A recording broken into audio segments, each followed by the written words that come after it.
a todos vocês, a quem nos vê ao vivo aí pelo Zoom, né, e o meu olá para quem assistir a gravação posteriormente. Eu estou recomeçando a aula uma vez que estava sem áudio, os alunos acabaram perdendo a introdução. Então, o nosso último encontro, nós estávamos tratando da matéria Direito Jurisprudencial e eu expliquei o dispositivo, o caput, o cabeça do 926, né? Eu expliquei a respeito do texto mesmo, né? Os tribunais devem uniformizar sua jurisprudência e mantê-la estável, íntegra e coerente. Então, eu expliquei o que seria essa estabilidade, essa integridade, essa coerência, como que esses elementos trabalham na prática, né? Eu havia dito que é importante que haja uma vinculação horizontal, né? Ou seja, os próprios magistrados se comprometam a manter a jurisprudência estável sem propor alterações, né? Alterações por questões pequenas, esse que é o ponto, né? É daí que vem a estabilidade. Expliquei a questão da coerência, que o tribunal, uma vez que decidiu uma matéria após uma ampla discussão, ele precisa ser coerente, ele precisa pegar casos similares, muito próximos ou idênticos e entregar o mesmo resultado, porque o judiciário presta um serviço público, não dá para ele, não dá para cada caso igual ter um resultado diferente, né? E a integridade, né, a integridade que funciona como um corretor, né? Um corretor em que sentido? Né? A integridade, a decisão, ela deve ser coerente com o ordenamento vigente, com as decisões políticas tomadas no ordenamento. Então, toda vez que o tribunal for repetir a decisão por coerência, é dever dos juízes não fazerem só um copia e cola e tchau, né? É dever deles prestarem atenção se houve alguma modificação na ordem jurídica capaz de infirmar aquela decisão. E aí, o tribunal, verificando que houve modificações na ordem jurídica, em decisões políticas que formam o nosso ordenamento jurídico, que não dão mais sustentação àquela decisão que estava sendo sustentada por coerência na jurisprudência, o tribunal pode alterar a decisão, né, para manter a decisão mais a mais aderente possível à ordem jurídica. Esse é o ponto. A gente vai se aprofundar nisso nos dispositivos que vão seguir o 926 e o 927. Eu também falei que o problema não é a divergência, né? A divergência a gente tem que encarar a divergência jurisprudencial como um meio de aperfeiçoamento do direito. Porque quem traz a divergência são os advogados, os defensores públicos, os promotores, né, os delegados, são as pessoas que movimentam de alguma forma o poder judiciário, né? E os juízes vão recebendo aquelas divergências e vão separando o que são divergências relevantes e o que são divergências que, na verdade, não merecem gerar qualquer tipo de debate. E aí abre-se a possibilidade de haver o aperfeiçoamento. O que é nocivo para o sistema? É a divergência que não é solucionada pelo judiciário. É aquela divergência que perdura anos e ganhar a causa depende da distribuição do desembargador no tribunal ou do ministro no tribunal. Tá bom? Isso é que é deletério, né? Agora, a divergência, sendo ela aos poucos discutida, uniformizada, aí surge uma outra divergência, discutida e uniformizada, isso permite uma racionalização da jurisprudência e do direito vigente. Essa que é a questão, tá? Bom, em continuidade, tá? Vamos começar analisando, então, o parágrafo 1º do 926. O que ele diz? Na forma estabelecida e segundo os pressupostos fixados no regimento interno, os tribunais editarão enunciados de súmula correspondentes à sua jurisprudência dominante. Agora vocês vão ver que comentar esses artigos, depois de tudo que a gente falou no nosso encontro anterior, comentar será fácil, porque as premissas foram todas lançadas na aula anterior. Então, esse parágrafo primeiro, ele, na verdade, ele reproduz e expressa, né, uma prática constitucional nossa muito antiga, que é a prática de criar súmulas, né, baseadas na jurisprudência, né?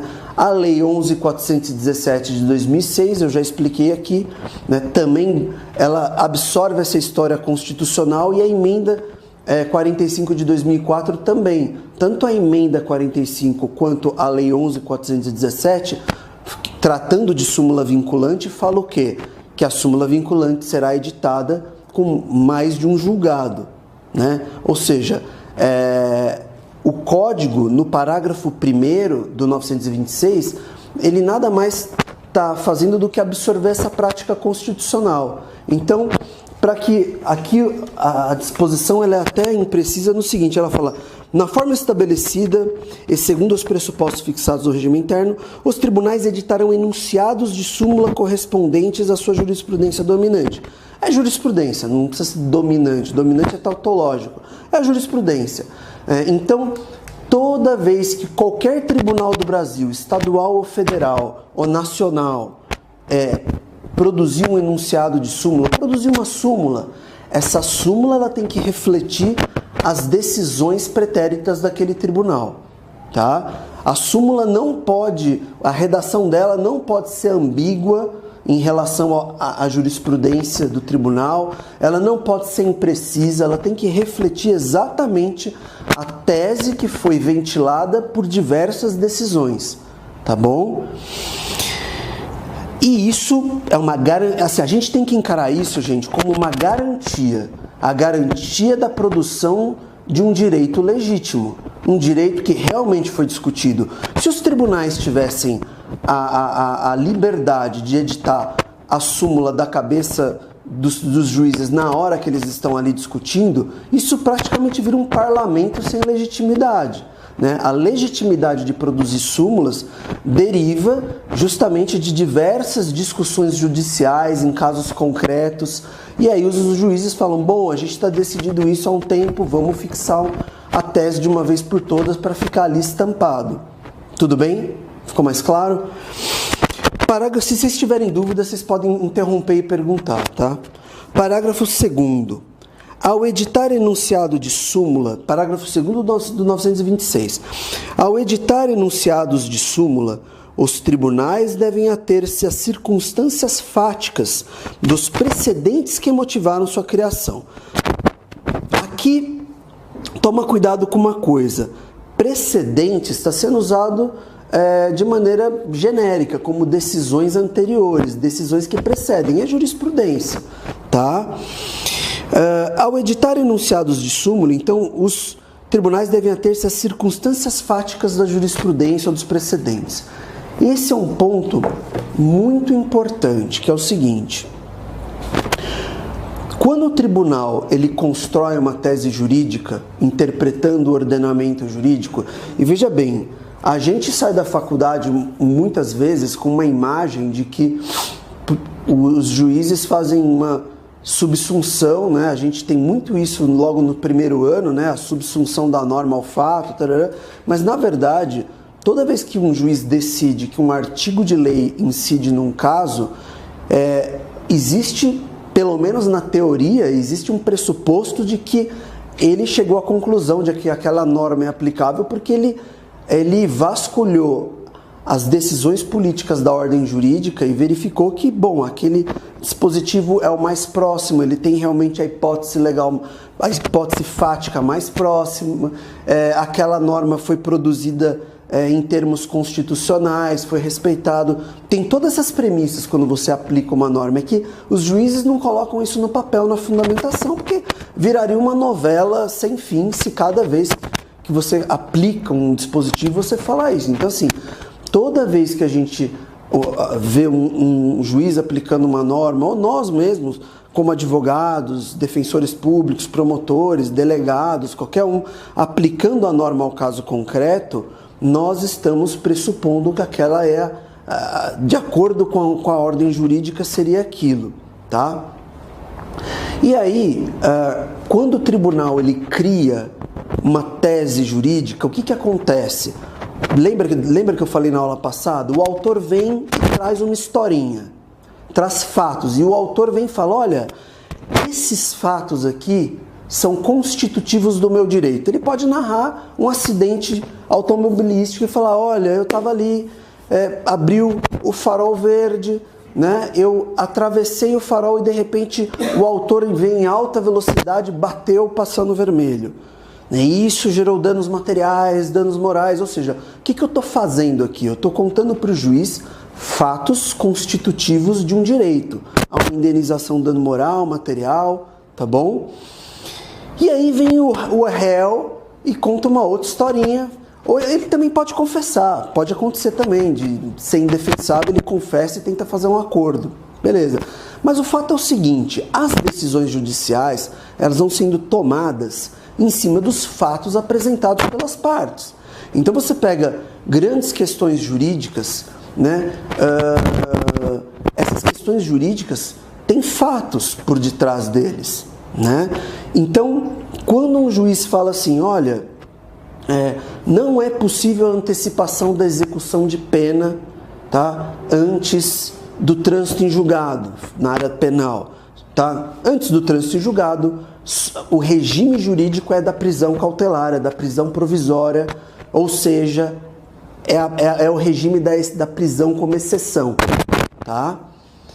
Quando os juízes decidem isso, os juízes eles têm um fato concreto, e o fato concreto normalmente é um réu que depois de ser julgado em segunda instância, o tribunal vira e fala, olha, quando transitar em segunda instância já manda prender para cumprir pena. Esse é o fato concreto, não é o fato?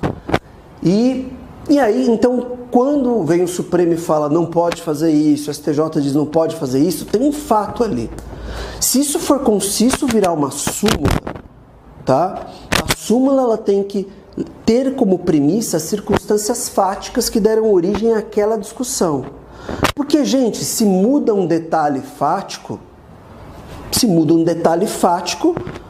não é mais aplicável aquele direito. No exemplo da antecipação da pena, e se o réu estiver condenado por um outro processo, preso por um outro processo, entende? Ele está preso por outro processo, não é por aquele processo. Então, mudou um detalhe do fato, mudou todo o regime jurídico, né? A pessoa está presa por um outro processo, tem réus que respondem soltos no processo que eles estão respondendo, mas eles chegam algemados e presos porque eles estão cumprindo uma pena de um processo que já transitou em julgado. Então veja que os detalhes dos fatos vão mudando, né? O direito incidente tem que mudar, né? Então daí esse cuidado de falar, olha, tribunal, quando você for redigir uma súmula, você vai se ater à jurisprudência, aos julgados. E você vai se ater ao detalhe dos fatos que foram discutidos nesses julgados, tá? Porque o direito, a aplicação do direito sempre pressupõe a aplicação ao fato concreto, sempre. Isso me parece bastante fácil e lógico de entender, tá? E essa disposição é justamente para evitar uma bagunça e na verdade, um poder que os juízes não podem ter. Os juízes eles podem criar súmulas, que é o que eu falei, criar súmulas baseados em discussões forenses que aconteceram em diversos casos relativos a um caso concreto.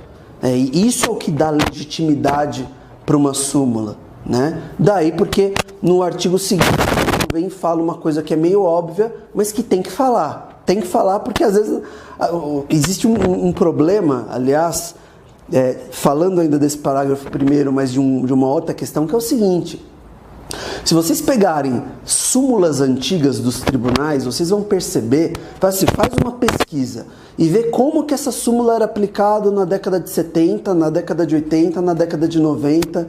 Vocês vão perceber que algumas súmulas, elas tiveram um sentido diferente, né?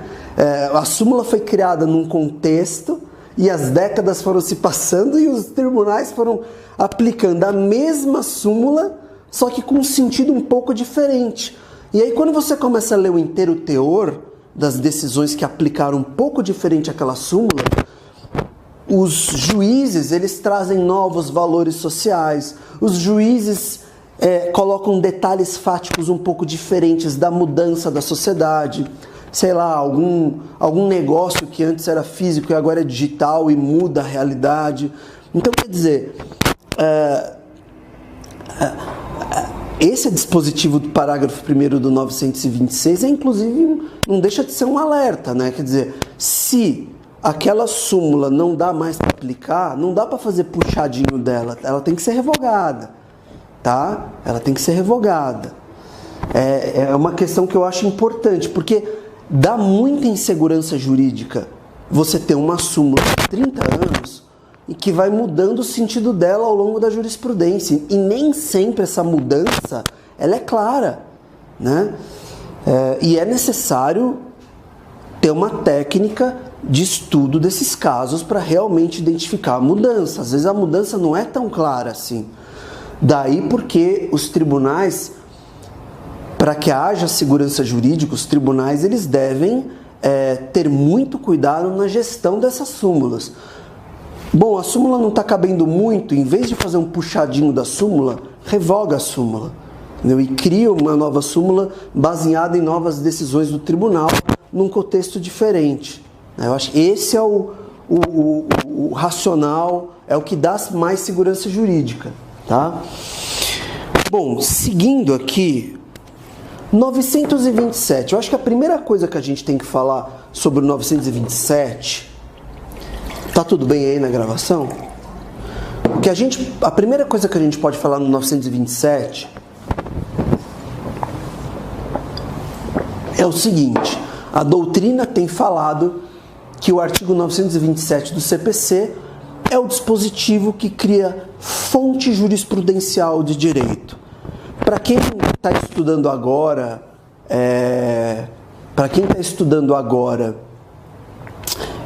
processo civil na faculdade, né, ou acabou de se formar, não faz tanto sentido, né? Mas para quem estudou no código, sob o Código de 73,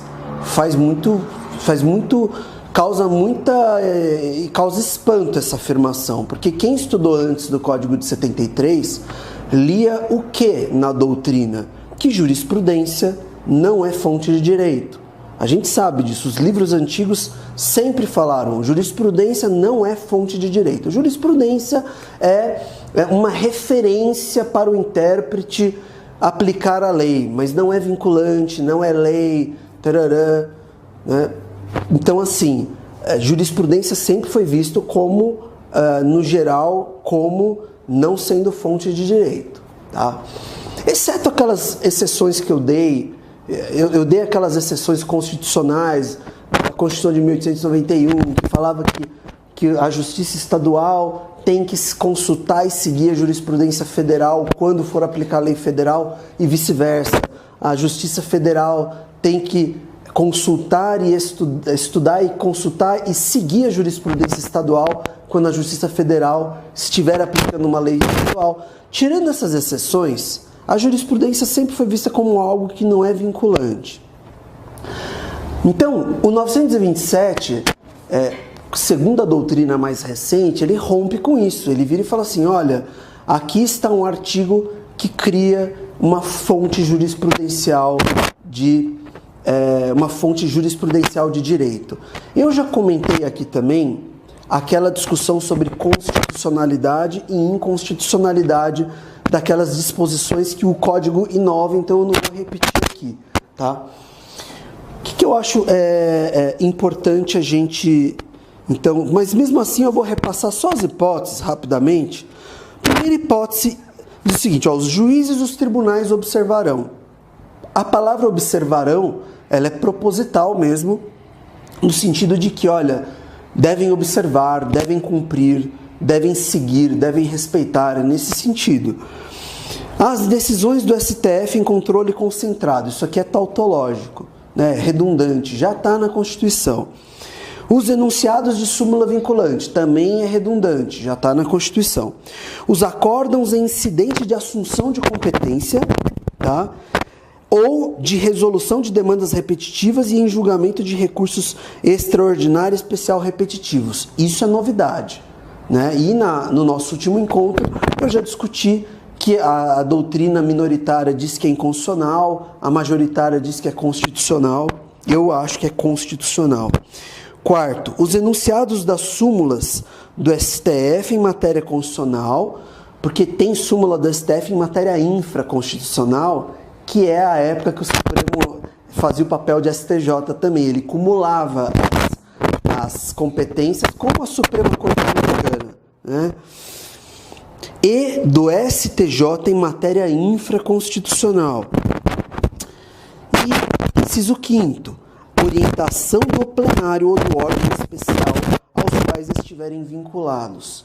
Então veja, olha, esse quinto aqui ele é super aberto, né? Porque imagina o seguinte, plenário, assim, a Constituição ela permite que a partir de um número de desembargadores o tribunal pode criar o órgão especial. E o órgão especial ele na verdade representa o pleno. Exemplo de São Paulo é gritante, tem 400 desembargadores. Se você for exigir plenário para algumas decisões, como que você vai colocar 400 desembargadores e como que você vai votar com alguma agilidade isso daí? Então você tem o órgão especial, tá? Do tribunal. E naqueles tribunais menores, uma vez, eu lembro que há uns 20 e tantos anos atrás eu olhei a composição do Tribunal de Justiça, se eu não me engano era do Mato Grosso, tinha 12 desembargadores. Esse dá para ter um plenário, né? Então, primeira coisa é entender o que é órgão especial e plenário.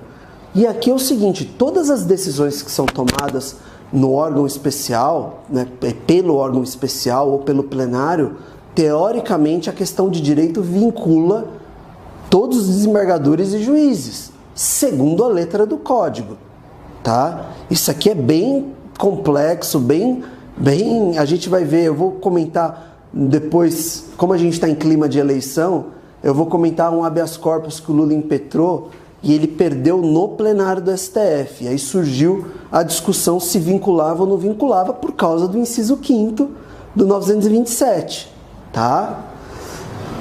Mas, então você veja que o Código ele define o que seria a fonte, as fontes jurisprudenciais. Aí vem o parágrafo 1º. Esse é um parágrafo que a gente vai gastar um tempo aqui, que ele é muito importante. O que ele diz? Os juízes e os tribunais observarão o disposto no artigo 10 e no artigo 489, parágrafo 1º, quando decidirem com fundamento neste artigo. Tá? Então, o que o legislador quis dizer? Ele falou assim, olha, quando vocês tomarem alguma decisão tendo como referência uma dessas fontes jurisprudenciais de direito, você precisa aplicar o artigo 10 e o 489, parágrafo 1º. O que é esse artigo 10? O artigo 10, ele está dentro das normas fundamentais. E esse é um artigo que realmente pode ser visto como norma fundamental. Ele é uma expressão do contraditório constitucional e ele é um ganho muito grande. Olha só a redação dele. O juiz não pode decidir em grau algum de jurisdição com base em fundamento a respeito do qual não se tenha dado às partes oportunidade de se manifestar, ainda que se trate de matéria sobre a qual deva decidir de ofício. Olha que forte. O que acontece? Esse dispositivo aqui, esse dispositivo, ele foi criado para tentar estancar uma prática muito comum, que era o seguinte: você tinha um processo, por exemplo, pendente. Aí, um belo dia, você acorda, vai olhar as suas intimações e o juiz extinguiu o processo por falta de interesse processual. Você é o autor, você nem foi intimado de nada. O juiz que, de repente, leu melhor o processo e achou que aquilo faltava interesse processual. Isso era uma prática usual na prática judiciária, tá? E isso sempre foi objeto de críticas severas, né? Porque os juízes tomam decisões unilaterais sem ouvir as partes. Às vezes, uma primeira impressão pode até parecer que falta interesse processual, mas se você ouve a parte, você percebe que a parte foi imprecisa na manifestação dela e que, na verdade, tem interesse processual. Então, esse dispositivo ele quer garantir o quê? Que todas as decisões judiciais não sejam unilaterais. Esse dispositivo 10 quer garantir que toda decisão judicial seja uma construção feita a partir do que as partes se manifestam. O juiz não tem liberdade de decidir algo que não foi discutido pelas partes. Esse é o ponto, né? E esse dispositivo é revolucionário. Então, o que acontece? Aí, entendeu o dispositivo 10? Ah, entendi. Vamos para o 927, parágrafo 1º. As partes estão debatendo um caso. Aí o juiz percebe que tem um julgado do STF, do plenário, que decidiu num sentido sobre esse tema. E aí, o juiz, ele não pode simplesmente sentenciar baseado nisso, ele precisa virar e falar: partes, estou vendo que vocês estão discutindo um conflito aqui e não há uma referência a essa decisão do Supremo. Então, eu abro vista e dou, 10 dias de prazo para vocês se manifestarem sobre a possível aplicabilidade desse julgado do STF, do plenário, tarará, entendeu? Quando o código fala no parágrafo 1º do 927 que ele quer que aplique o artigo 10 nas fontes jurisprudenciais, é isso que ele está falando. O juiz não pode pegar uma decisão do órgão especial do Tribunal de Justiça, não pode pegar uma súmula do STJ, do STF e aplicar sem ouvir as partes. Se as partes debateram, vamos supor, o autor vem e aponta uma súmula. Aí vem o réu e responde na contestação, falando: essa súmula não é aplicável por causa disso, disso, disso. Foi debatido. Agora, se nenhum dos dois mencionou a súmula e o juiz acha que aquela súmula incide no caso concreto, o artigo 10 obriga o juiz a falar: partes, digam para mim o que vocês acham da aplicação dessa súmula, tá? Esse é um aspecto desse parágrafo 1º do 927.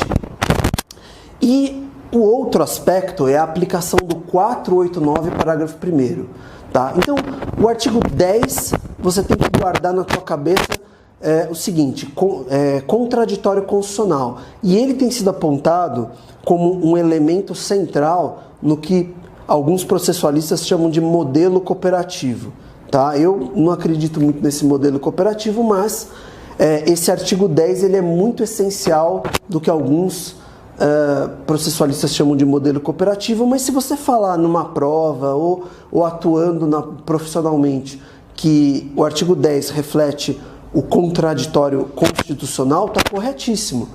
Eu ia entrar no 489, mas eu precisava falar uma última coisa. Esse artigo 10, ele quer o quê? Que haja um diálogo entre juiz e as partes. Porque a ideia anterior, qual era? Da doutrina tradicional. O que é contraditório? O contraditório é o conhecimento obrigatório e a possibilidade de você se defender. Isso no processo civil. No processo penal, a regra é a obrigatoriedade de defesa técnica. Mas também no processo civil. No processo civil, o que é o contraditório? É a possibilidade do conhecimento, é a obrigatoriedade do conhecimento e a possibilidade de se defender. Essa é a regra geral, tem exceção da curadoria especial. Bom, nesse caso do artigo 10, a doutrina e a legislação traz o contraditório para um patamar diferente. Não está errado dizer que contraditório é conhecimento obrigatório e possibilidade de defesa. Mas hoje o contraditório ele é mais do que isso, ele não é só isso. E nesse mais inclui-se o contraditório do juiz com as partes. Ou seja, o contraditório necessariamente não é uma disputa, é um diálogo. Então, se o juiz acha que é cabível aquela súmula, ele dialoga, ele fala, comentem a aplicação eventual dessa súmula. É o contraditório envolvendo o juiz, percebe? Isso é uma coisa importante de vocês gravarem para a prova, para a vida, porque assim, nas provas, para o examinador que está atualizado, né, para as provas, essa questão do juiz entrar na discussão, num contexto de contraditório constitucional, é o que tem que ser cobrado. Essa é a premissa, tá? Não é um favor, o juiz tem que dialogar, porque a decisão dele tem que refletir o debate das partes. Hoje recusa-se peremptoriamente uma decisão judicial que não reflita a posição das partes, tá? Ou pelo menos a chance das partes discutirem. Porque o juiz pode virar e falar, olha, quero que digam sobre a aplicabilidade dessa súmula, e as partes não falarem nada, é a opção delas. Aí ele está livre para aplicar, porque a chance foi dada para as partes discutirem, né? Alguma dúvida até aqui? O 489, parágrafo 1º, é um dispositivo. Em primeiro lugar, o que tem que adotar sobre esse 489, parágrafo 1º é o seguinte: ele é um reforço da fundamentação constitucional.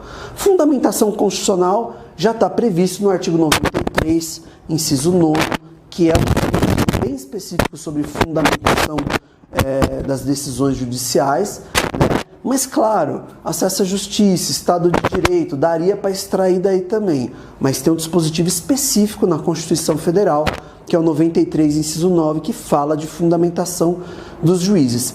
Aí esse 489, parágrafo 1º, que também influenciou o 315, parágrafo 1º do CPP, do Código de Processo Penal, mas esse 489, parágrafo 1º, eu diria que ele é uma norma infraconstitucional que detalha essa obrigatoriedade da fundamentação, tá?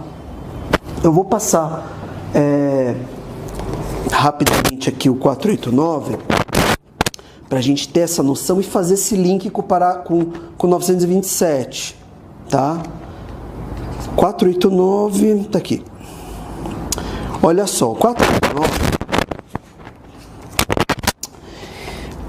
no parágrafo 1º diz: não se considera fundamentada qualquer decisão judicial, seja ela interlocutória, sentença, acórdão que. Ou seja, não se considera fundamentada, considera-se nula. É isso que está dizendo o código, né? Não se considera fundamentada, considera-se nula. Primeiro, decisão que se limitar à indicação, à reprodução ou paráfrase de ato normativo sem explicar sua relação com a causa ou a questão incidente. Todo mundo aqui já deve ter visto decisão de juiz fazendo paráfrase, copiando a lei e silenciando por que ele escolheu a aplicação daquela lei. É isso que quer evitar esse inciso. Segundo, empregar conceitos jurídicos indeterminados sem explicar o motivo concreto de sua incidência no caso. Por exemplo, boa-fé. Antes um concerto, né? A lei fala de conceito jurídico indeterminado. Não existe conceito indeterminado. O conceito, a palavra conceito, ela é o quê? Ela significa uma suma de ideias. Não dá para um conceito ser impreciso, né? Quando você consegue atingir um patamar de ideias que ele forma que tem uma delineação clara, há um conceito aqui. Então, o conceito indeterminado é um equívoco. O que é indeterminado? É a terminologia, né? Então, na verdade, isso aqui deveria falar. Não invocar... Não, esse segundo. Empregar termos jurídicos indeterminados. Esse seria o correto. Mas como todos os livros, uma montanha de livros fala conceito jurídico indeterminado, isso entrou na nossa cultura jurídica. Mas quando vocês ouvirem conceito jurídico indeterminado, o que a lei quer dizer é termo jurídico indeterminado. Então, boa-fé. Boa-fé é algo indeterminado. Depende do caso concreto, depende do que a gente está falando. Estamos falando do quê? De contrato? Estamos falando o quê? De costumes? Qual que é o assunto? Então, boa-fé é um termo indeterminado e aberto. E o que o Código veda? Ele veda isso, empregar um termo jurídico indeterminado sem explicar o motivo concreto da incidência. Então, se o juiz está dizendo que violou a boa-fé, ele precisa explicar o que é a boa-fé para ele dizer que está violado. Ele não pode só falar boa-fé. Deu para entender? Ficou claro? O inciso 3º, invocar motivos que se prestariam a justificar qualquer outra decisão. É triste, acontece. Às vezes tem o modelo do cartório para indeferir cautelares. Tem até, eles às vezes colocam até o nome do arquivo. Tá lá, arquivo decisão genérica tal. Aí você lê a decisão, realmente ela acaba em qualquer processo. E é isso que o código não quer. O código quer que haja uma mínima análise daquele fato, ainda que seja uma decisão sucinta. O código não proíbe decisão sucinta, tá? Decisão sucinta é ok, mas tem que fazer uma análise mínima dos fatos ali alegados e dos argumentos, tá bom? Não enfrentar todos os argumentos deduzidos no processo capazes de, em tese, infirmar a conclusão adotada pelo julgador. Aqui é uma queda de braço entre as funções essenciais da justiça, mas principalmente a OAB e o judiciário. Nós sabemos que o judiciário muitas vezes toma uma decisão e a parte colocou, sei lá, 5 argumentos, 6 argumentos, e o juiz cita 2 argumentos e o resto ele ignora. O juiz pode fazer isso? Pode. Em que situação que ele pode? Bom, se ele enfrentar 2 argumentos e os outros 4 ficarem prejudicados em razão do acolhimento dos 2 primeiros, ele pode falar, ó, os outros estão prejudicados, né? Se eu acolher esses 2, pode acontecer isso? Pode. Se o juiz explicar. Agora, o que o código veda? Ele veda o seguinte, ó. Não enfrentar os argumentos deduzidos capazes de infirmar a conclusão. Então, vamos lá. Você tem 6 argumentos, o juiz acolhe 2. 3 ficam prejudicados automaticamente com o acolhimento daqueles 2 primeiros argumentos. Então, só que sobrou um argumento que, se ele enfrentar, pode mudar a conclusão. Este argumento ele não pode dizer que está prejudicado. Deu para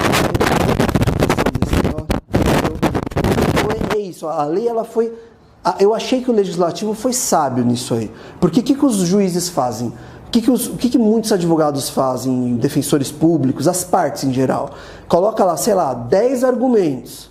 Só que assim, o juiz acolheu 3, 4 argumentos para chegar numa decisão, o resto está prejudicado. Aí a parte chega lá e fica, mas você não falou do 6º, do 7º, do 8º, do 9º, mas claramente está prejudicado. Então, existem abusos por parte das partes, né? Mas também existe muito abuso judicial também. Os juízes muitas vezes acolhem 1 ou 2 argumentos e eles se esquecem de enfrentar um argumento que poderia mudar a conclusão, né? E aí você embarga e fala, ó, tudo bem, eu não tô... Nos meus embargos eu falo isso, eu falo, olha, eu não estou dizendo que tem que enfrentar todos os argumentos. O que eu estou dizendo é que esse argumento aqui, ele pode mudar a conclusão da decisão, então eu quero que enfrente ele, né? E aí o que os juízes continuam fazendo isso? Eles continuam falando, não sou obrigado a falar de tudo. Então, ele não é obrigado a falar de tudo, isso é verdade, desde que o argumento não seja capaz de infirmar a conclusão. Aí ele é obrigado a falar. Tudo bem? Então você veja que esse artigo 489, primeiro, ele deu um upgrade, um aperfeiçoamento nas disposições de fundamentação judicial importante. E aí tem o inciso 4º, o 5º e o 6º. Os incisos 5º e 6º do 489, parágrafo 1º, eles têm uma conexão direta com o 927, né? Porque o 927, lembra, ele fala assim, ó, se você se for aplicado uma das fontes jurisprudenciais desse 927, precisa observar o 10 que nós falamos e o 489, parágrafo 1º. Agora, olha esses incisos 5º e 6. Esses dois incisos se conectam muito fortemente com o 927. Não se considera fundamentada a decisão se se limitar a invocar precedente ou enunciado de súmula, e eu acrescentaria aqui jurisprudência, tá? Sem identificar fundamentos determinantes, nem demonstrar que o caso sob julgamento se ajusta àqueles fundamentos, tá? Então esse inciso 5º é uma advertência forte no seguinte sentido: legal, juiz, você vai aplicar uma súmula ao caso concreto? Você vai aplicar uma decisão de caso repetitivo ao caso concreto?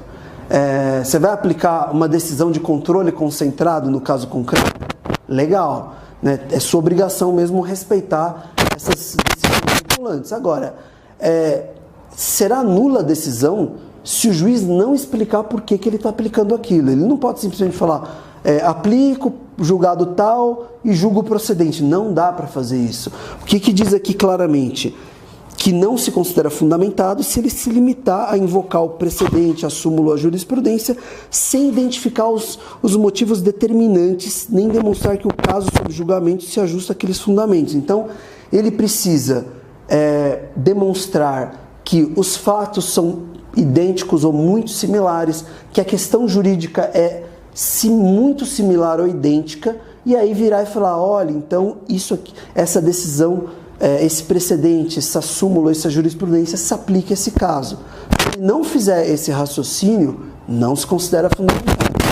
O que o Código quer com isso? Ele não quer que os magistrados apliquem de maneira arbitrária a jurisprudência dos tribunais. Aqui eu falo jurisprudência no sentido, tá? Incluo súmula, incluo precedentes, que é uma coisa muito comum, né? Até hoje a gente vê juízes que citam decisões da década de 90, decisões da década de 2000 ali, e decidindo a coisa quando já houve transformações, mas o juiz continua aplicando aquilo no modelinho dele, né? E aí ele não explica, e aí ele pode também no modelo dele pegar um julgado mais recente, colocar no modelo dele e começar a cuspir as decisões sem realmente ter uma análise um pouquinho.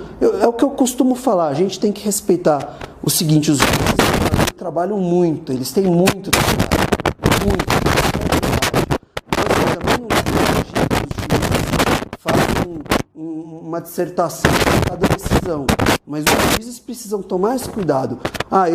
Juiz, eu aceito como juiz tal precedente do STJ. Você fez um modelo, tá? Não é errado fazer um modelo, só que quando for aplicar o modelo, verifica se o caso concreto realmente tem fatos muito similares, questão jurídica idêntica, e aí você faz uma adaptação do modelo. O modelo é para adaptar, né, quando for pertinente, né? Então, essa é a questão. Não sei se eu fui claro, se ficou claro, né?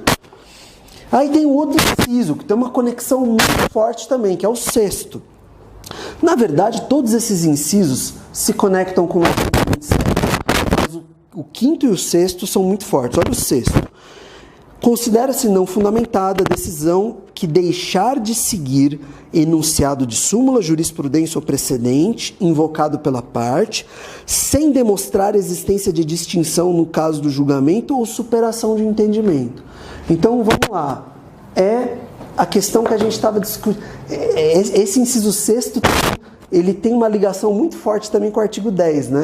Quer dizer, o que o inciso 6º do 489, parágrafo 1º não quer? Não quer uma decisão unilateral da magistratura. Não quer que a autoridade judiciária ela veja a parte colocando um precedente, jurisprudência pacífica, ou uma decisão de controle concentrado, enfim, uma súmula.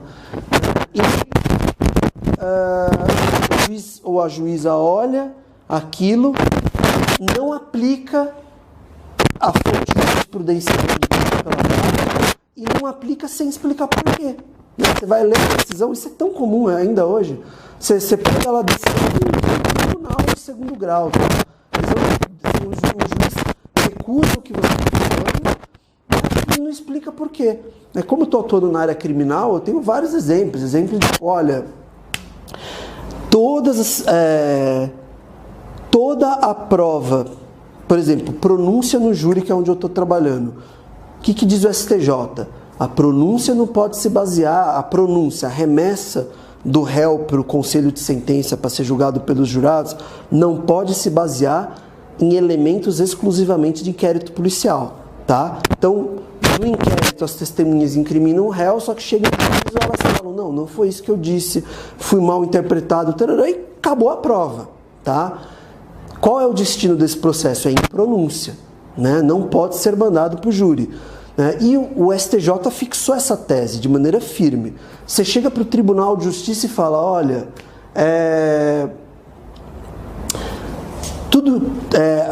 os testemunhos apontados pela acusação, todos de inquérito policial. Então, peço que seja improvido o recurso da acusação, e se o Tribunal de Justiça der provimento pronunciando, que explique por que ele não aplicou a jurisprudência da STJ, que diz que não pode a pronúncia ser exclusivamente em elementos de inquérito policial.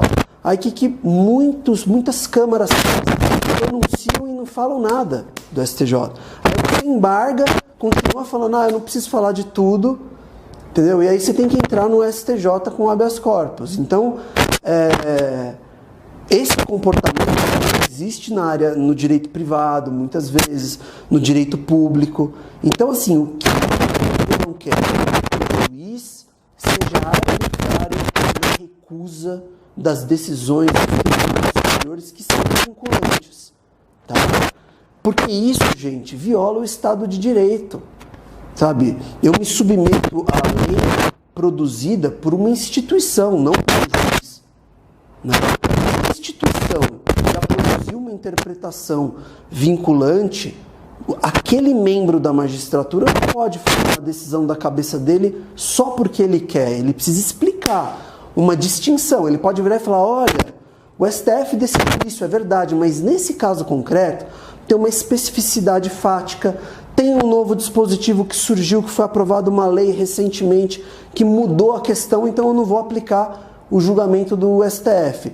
Esse juiz não está sendo arbitrário, está explicando para você por que ele não está. Você pode não concordar com ele, mas arbitrário ele não está sendo, ele está fundamentando, né?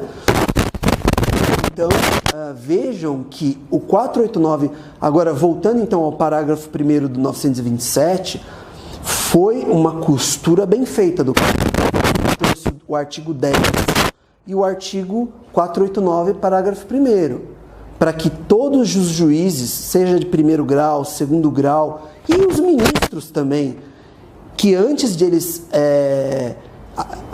aplicarem ou deixarem de aplicar a algum precedente vinculante, jurisprudência ou súmula, né, esses juízes, independente do grau que eles estejam ocupando, ou do tribunal, ou em primeiro grau, eles precisam primeiro qualificar as partes para elas se manifestarem no tese jurídico, se as partes não se manifestaram até o artigo 10. Aí, as partes discutiram, legal, aí o juiz vai ter que decidir. O juiz pode discordar das partes? Claro que ele pode, mas tem uma discussão das partes ali, tá? E aí, ele vai aplicar, vai ter que explicar por que está aplicando. Ele vai rejeitar, não vai aplicar o julgado do Supremo, do STJ, do Tribunal. Ele vai ter que explicar por que ele não está aplicando. Ele não pode simplesmente não aplicar e fingir que não precisa falar nada, entendeu? Então veja que esse parágrafo 1º do 927, ele tenta amarrar, digamos assim, esse direito jurisprudencial para que a própria magistratura não seja arbitrária na construção e principalmente aplicação desses julgados, tá? Alguma dúvida? Vocês querem? Posso seguir? Tá, então Parágrafo 1º. Parágrafo 2º. A gente agora vai acelerar um pouco esse daqui. Eu acho que esse dispositivo, parágrafo 1º, ele engloba dois artigos que são super importantes para a vida profissional e para o curso também. Parágrafo 2º. A alteração de tese jurídica adotada no enunciado de súmula ou no julgamento de casos repetitivos poderá ser precedida de audiências públicas, tá? E da participação de pessoas, órgãos e entidades que possam contribuir para a rediscussão da tese. Bom, esse dispositivo está partindo da premissa de que decisões tomadas por julgamentos repetitivos ou súmulas, quando essas teses jurídicas forem alteradas, né, os tribunais podem criar o contraditório com pessoas que não pertencem ao processo. O amicus curiae, o custos iuris, que seria o Ministério Público, antes falavam custos legis, né, mas agora falam custos iuris porque, na verdade, seria uma espécie de protetor da ordem jurídica. Tá?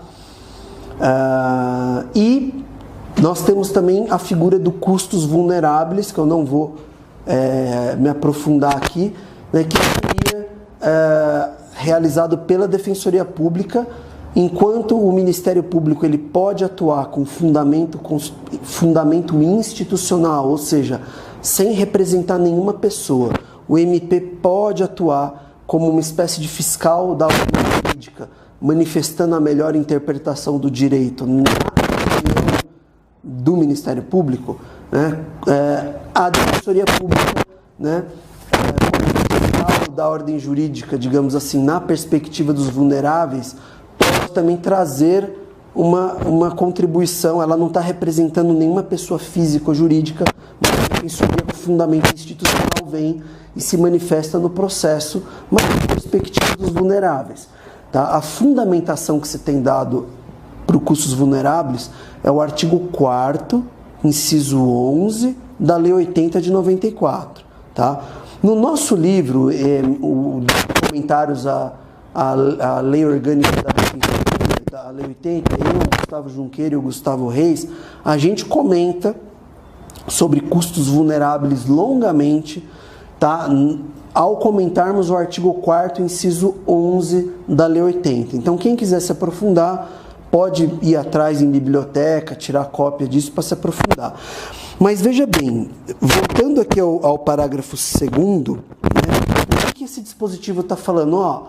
Se for para mudar súmula ou decisão produzida em procedimento de julgamento repetitivo, que seria o IRDR, né? O incidente de resolução de demanda repetitiva, ou recurso especial ou recurso extraordinário julgado pela técnica repetitiva, se for mudar um desses precedentes, poderá o tribunal trazer pessoas que entendam do assunto e estão no processo, né? Que é exatamente aqui, poderá ser precedida de audiências públicas, pessoas, participação de pessoas, órgãos ou entidades que possam contribuir para a rediscussão da tese. Qual é a palavra-chave do constitucional? Contraditório constitucional, tá? Aí você vai falar para mim, mas esse contraditório está sendo feito por pessoas que não são partes no processo. É isso mesmo, porque veja, se nós estamos falando de teses jurídicas que vinculam todos os juízes, né, se for tese jurídica do STJ ou do STF, praticamente todos, no caso do STF, todo mundo vinculado, no STJ, praticamente todo mundo vinculado, certo? Se for um tribunal de segundo grau, os desembargadores e os juízes de primeiro grau, daquela seção, ou seção, no caso federal, ou do Estado, né, estão todos vinculados. Então, veja, uma vinculação da tese jurídica tão forte e mais vinculação para o futuro, tá? O legislador entendeu que para haver uma legitimação é necessária uma participação popular e uma participação de órgãos do Estado que são especializados no tema para participarem, né? Para que o resultado seja o resultado mais legítimo possível. Críticas à redação. A alteração da tese poderá ser precedida. Gente, entenda uma coisa. Poderá. Eu lembro que eu comecei o curso de Direito, muitos doutrinadores e professores falavam assim: quando o legislador fala que pode, é uma faculdade. Quando ele fala que deve, é um dever. Isso daí é uma meia-verdade, né? Por quê? Porque o pode tem que ser interpretado como pode, como faculdade, quando o objeto é disponível, certo? Se o objeto é indisponível, a lei fala pode, mas não é pode, é deve. Aqui, nós estamos falando de um contraditório, de uma base constitucional, um contraditório constitucional. O resultado do julgamento pode alterar ou manter uma tese jurídica abstrata, né? Nós estamos falando de Estado de Direito, vinculação das pessoas para o futuro. Então isso daqui obviamente não é poderá, é deverá, né? É que a magistratura faz os seus lobbies também no legislativo para o poderá, mas não é poderá, né? É deverá. Infelizmente nós vemos ainda incidentes de resolução de demandas repetitivas, casos repetitivos sendo julgados somente ouvindo o Ministério das Artes, né? O que é um absurdo. Na verdade, alguns desembargadores têm quebrado essa prática, têm ido atrás de outros órgãos públicos, ONGs, pessoas especializadas no assunto, mas muitos desembargadores e ministros não chamam as pessoas, julgam às vezes um repetitivo ouvindo o Ministério Público, uma pessoa jurídica e acabou. Isso não é um contraditório adequado para o tamanho da vinculação jurídica que esse procedimento causa. Tá? Maiores poderes, maiores responsabilidades. Essa é a grande questão. É o tio do Peter Parker que falava isso no Homem-Aranha.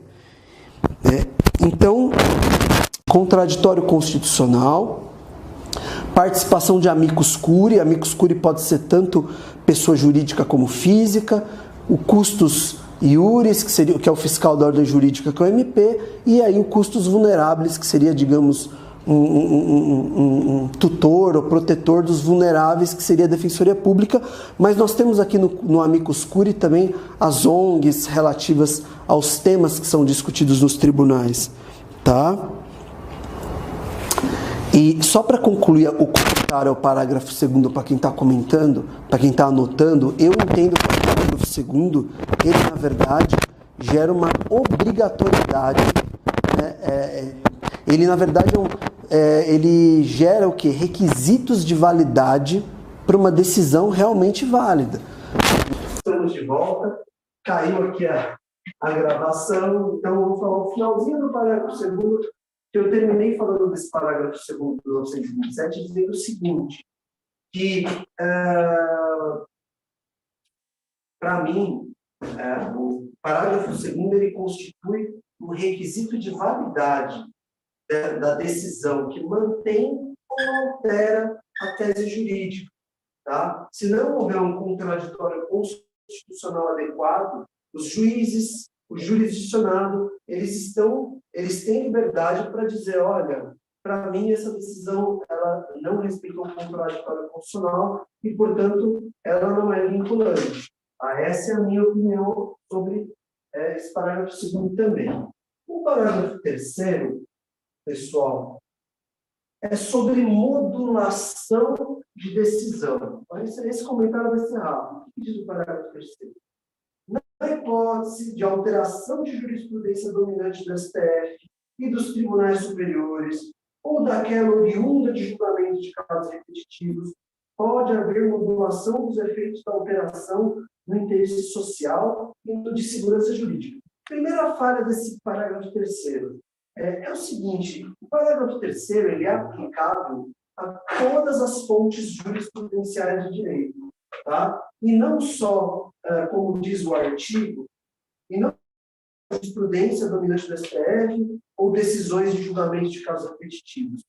Porque senão fica absurdo, né? Você aplicar o que a gente chama de modulação, né? Por interesse social e segurança jurídica, só para decisão produzida no marco dos repetitivos ou jurisprudência do STF. Não. Todas as fontes jurisprudenciais de direito do 927 deve ser aplicado modulação, parágrafo 3º, se for uma exigência aí prática. Essa modulação prevista no parágrafo 3º, ela se inspira, num primeiro momento, no artigo 27 da Lei 9868 de 99. A Lei 9868 de 99 é a lei das ações diretas, do controle concentrado, né? Não da DPF, mas da ADI e da DC, né? E essa lei, no artigo 27, ela prevê modulação, efeito vinculante dessa decisão.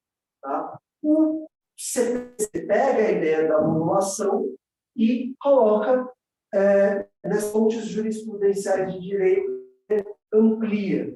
Tá? Qual é a lógica de modular? Isso não precisamos discutir muito. A lógica de modular é a mesma lógica de um legislador que prevê uma vacatio legis. Vacatio legis é um conceito muito fácil da gente entender. A gente aprende no primeiro ano da faculdade, né? Que certas normativas o legislador coloca um tempo para adaptação. Nós damos esse nome de vacatio legis, né? É um período, digamos assim, em que fica suspensa essa lei, vacante, suspensa, sem valer. Isso acontece muito, nos códigos sempre acontece. Né? No código, 1 ano de vacatio legis. Né? Então, como o direito jurisprudencial ele funciona na lógica de teses jurídicas abstratas, gerais, que vinculam para o futuro, né? É necessário também modular. Tá? Às vezes, a criação de um julgado ou a alteração dessa jurisprudência ou a criação de uma jurisprudência, se não houver um período de adaptação, pode causar sérios prejuízos. Sei lá, a TJ ou STJ muda a jurisprudência de plano de saúde do dia para a noite, pode quebrar as empresas, ou pode deixar o segurado sem atendimento por 1 mês ou mais. É necessária uma adaptação. Então, a lei permite que haja, olha, a decisão que tomamos valerá daqui a 3 meses. Mas veja, esses 3 meses, e aí eu volto ao parágrafo 2º, porque para mim ele é central. Como que um TJ, um STJ, um STF, um TRF vai definir o tempo de modulação? A partir dos debates que forem realizados conforme manda o parágrafo 2º. Né? Se nos debates ficar claro que, olha, as empresas precisam de tanto tempo para adaptação, olha, os segurados correm o risco de ficar 1, 2 meses sem um atendimento adequado, os juízes, com esse material, definem o tempo da vacácio. Vacácio não, mas funciona como uma vacácio. Por isso, a importância de um contraditório constitucional legítimo e verdadeiro. Porque se não tivesse esse contraditório constitucional legítimo e verdadeiro, os juízes vão tirar a cabeça deles. E aí vira uma coisa arbitrária. Tá bom? Então, palavra-chave do parágrafo 3º, para quem anota, é modulação, tá? Ou, por analogia, uma vacatio legis judicial. Tá? Parágrafo 4º. O parágrafo 4º do 927, eu anotaria como palavra-chave fundamentação adequada e específica. Tá? 2 pontos. A alteração de jurisprudência E a jurisprudência aqui no sentido de gênero, tá? Abrangendo precedente, abrangendo súmula, tá? A alteração de jurisprudência não se baseia só em correção de injustiça da tese jurídica. Isso é uma coisa polêmica e que precisa entender. Tá? Vamos ver o texto da lei. Olha o que diz o texto. A modificação de enunciado de súmula, de jurisprudência pacífica ou de tese adotada em julgamento de casos repetitivos observará a necessidade de fundamentação adequada e específica, considerando os princípios da segurança jurídica, proteção da confiança e da isonomia. Segurança jurídica, né? As pessoas não podem ser pegas de surpresa. Né? A gente pode definir de uma maneira bem simples, assim, genérica. A proteção da confiança é um subprincípio dessa segurança jurídica, que é a expectativa que as pessoas têm de que não serão, elas nutrem um sentimento de que não serão pegas de surpresa uma alteração. Sempre haverá uma transformação jurídica, deixando avisados digamos assim, o jurisdicionado. Tá? E isonomia. Né? E aí, o que a gente pode dizer aqui a respeito, baseado nesse texto? Que é o seguinte: se você precisa fundamentar adequadamente, e você precisa fundamentar especificamente, sobre o que nós vamos falar na fundamentação? Essa é a questão. Qual é o assunto da fundamentação? O assunto da fundamentação é o seguinte: se os juízes estão discutindo a modificação de uma dessas fontes do direito, significa que existem jurisdicionados que estão reclamando da injustiça daquela fonte de direito jurisprudencial, correto? A pergunta que a gente tem que fazer é a simples injustiça. E aqui eu falo de injustiça no seguinte sentido: nós sabemos que nenhuma tese de direito é uma justiça perfeita. A verdade é essa. A justiça humana é uma justiça parcial e fragmentada e imperfeita. Justiça perfeita, estamos em outro campo. Tá? Não é o campo do direito. Tá? Então, quando as partes elas reclamam, as pessoas reclamam, olha, aquela fonte de jurisprudência é injusta, aquela lei é injusta, ela poderia ser melhorada. O que o tribunal vai ter que verificar? Ele vai falar assim: bom, estão reclamando de uma decisão numa DIN que foi tomada que diz tal coisa. E agora existe um movimento social crescente, com defensoria pública, com outros órgãos reclamando que essa decisão pode ser melhorada e está causando problemas. Os juízes vão ter que definir. Vão ter que definir o seguinte: a lei não manda fazer uma fundamentação adequada, específica, à luz da segurança jurídica, proteção da confiança, e a outra, deu branco agora, isonomia. Os juízes vão ter que raciocinar assim: então, bom, a gente tem um precedente que não é perfeito, é justiça humana. O que vai causar mais prejuízo? A gente mudar esse precedente, tá? Para aperfeiçoar nos termos dos pedidos aí das partes, dos interessados, dos terceiros que participaram do processo, ou respeitará a segurança jurídica melhor, manter essa decisão, porque a injustiça que existe nela é uma injustiça tolerável. Porque quando a gente fala de precedente, gente, a gente tem que assegurar que a busca da justiça perfeita, ela não pode ser uma busca desenfreada. Né?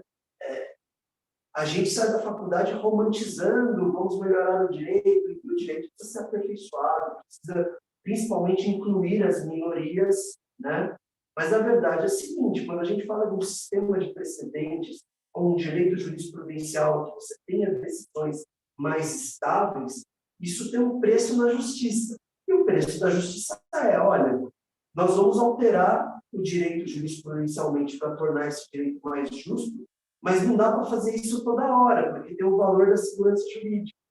Então, quando a lei fala que tem que fundamentar especificamente, adequadamente, os juízes vão ter que falar o seguinte: olha, já apresentaram terceiros e as partes os seguintes argumentos para revogar ou alterar uma fonte jurisprudencial, uma súmula, por exemplo, tá? Ou uma jurisprudência. Porém, ouvidos também outros terceiros, percebemos que há outras consequências colaterais da alteração disso, né? E aí os juízes vão ter que verificar essa injustiça. É uma injustiça, é uma injustiça significativa que vale a pena mudar mesmo? Qual será o impacto disso na segurança jurídica das pessoas? É possível melhorar esse direito, alterar, aperfeiçoar, e temos medidas que vamos tentar garantir segurança jurídica e isonomia? Sim. Então, a coisa começa a caminhar para uma alteração jurisprudencial, certo? Agora, os juízes podem ver e falar: olha, a justiça perfeita não existe. Daria para melhorar? Daria. Mas eu acho que alterar agora esse julgado vai trazer mais prejuízos do que efetivamente melhoria na vida prática das pessoas. Porque às vezes você pega um enunciado de direito e torna o enunciado melhor na teoria, mas isso não muda muito a vida das pessoas, você gera problemas de aplicabilidade das pessoas vulneráveis, das minorias, de sociedades empresariais. Então, veja como é complexo essa questão da mudança do direito. Tem um autor da mudança do direito, me referindo aqui à jurisprudência no sentido de gênero mesmo. Tem um autor, quem me indicou esse livro foi o Gil Costa, que é defensor público, ele é professor de direito constitucional, do Antonin Scalia, que se chama Uma Questão de Interpretação. Esse livro foi traduzido também para o português, tem em inglês e no português. O Antonin Scalia, ele era um ministro conservador da Suprema Corte, mas o que ele fala espelha o que eu leio em common law, quer dizer, ele fala assim: olha, se você pegar uma decisão do tribunal, um precedente, você pode, numa sala de aula com os alunos, né, discutir como esse precedente pode ser alterado de várias formas e como que poderia ser melhorado do ponto de vista de justiça. Aí ele vira e fala assim: mas se você está pensando isso, você ainda não entendeu o que é os precedentes da common law. Na verdade, assim, claro, nós aperfeiçoamos o direito, mas a discussão da justiça, ela acaba não sendo uma discussão tão prioritária assim, porque tem a questão da estabilidade do direito, que também é um valor protegido pela segurança jurídica, percebe? Então, a alteração do direito jurisprudencial é uma operação complexa, não é uma operação tranquilinha, né? Por isso que você tem um procedimento com terceiros interessados participando, opinando, tal, para você chegar à conclusão se realmente tem uma injustiça e se essa injustiça justifica uma mudança, porque toda mudança gera alguma instabilidade inicial, tá? Professor, quando o senhor lê o parágrafo 2º do artigo 926, fala que ao estar enunciado, os tribunais devem aplicar-se as circunstâncias fáticas precedentes no que motivar a sua criação. Tá. Já no parágrafo 4º do artigo 927, ele especifica questões de isonomia, da proteção da confiança, motivação fundamental, enfim. Isso não gera uma discordância com os artigos? Então, o parágrafo 2º diz respeito ao contraditório constitucional. Nós temos que chamar as pessoas para conversar.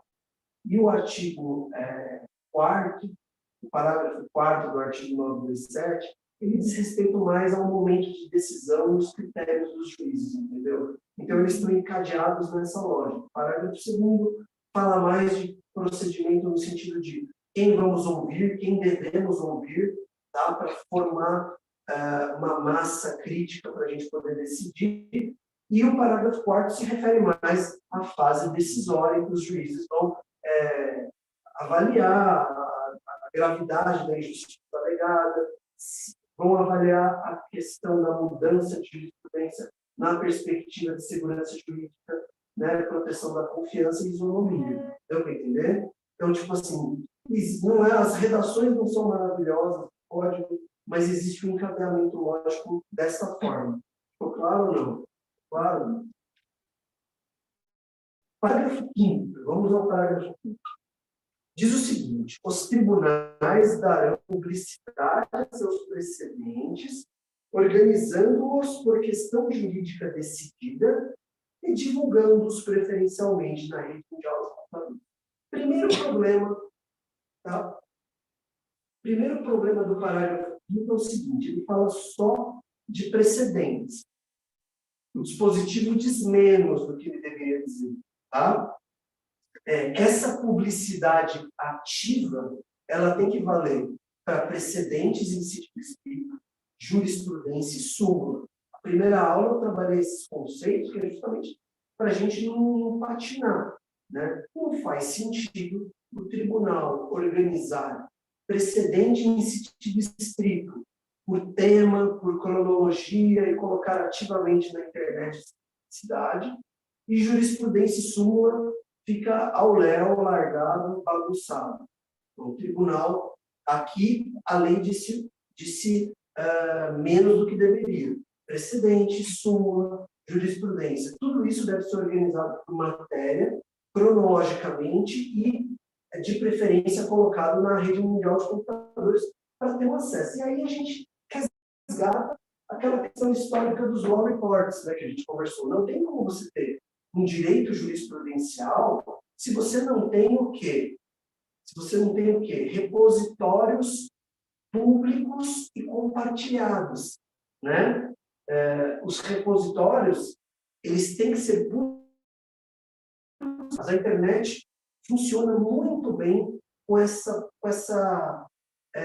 compartilhamento, né? Antes da internet, eu peguei aquele comecinho, quando eu estava na faculdade, a internet estava muito no comecinho, como hoje, então os repositórios se limitavam a ser livros, eram livros de repositório, tá? Hoje não. Então, hoje nós temos aí bancos de dados jurisprudenciais nos tribunais, mas assim, eu ainda acho um pouco avacalhado o banco de dados dos tribunais. Os tribunais investem pouco na jurisprudência. Acho que o STJ é quem melhor investe, e o STF também. Eles acabam separando temas. O STJ até mais o STF. Mas eu acho que dá para ser bem mais profissional. Assim, os tribunais estaduais, eu acho que são muito avacalhados na busca, né? Você não consegue acessar todas as decisões, enfim.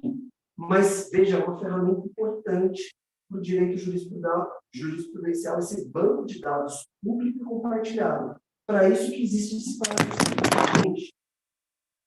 Nós estamos caminhando para o Common Law. Eu já falei no começo da primeira aula que não. Né? O Common Law é um método de raciocínio que a gente não vai conseguir importar isso. São 800 anos de reflexão aplicando precedentes de uma maneira britânica, depois americana, as colônias, né, do Common Law da Inglaterra, as ex-colônias da Inglaterra. E assim, não estamos virando Common Law. O fato da nossa jurisprudência começar a ser mais estável não nos transforma em Common Law. Tá? Nós temos, por exemplo, jurisprudência do Código Civil Alemão. É uma jurisprudência muito estável, segundo os especialistas do assunto. E isso não faz da Alemanha um país de Common Law. Tá? Agora, o que eu acho que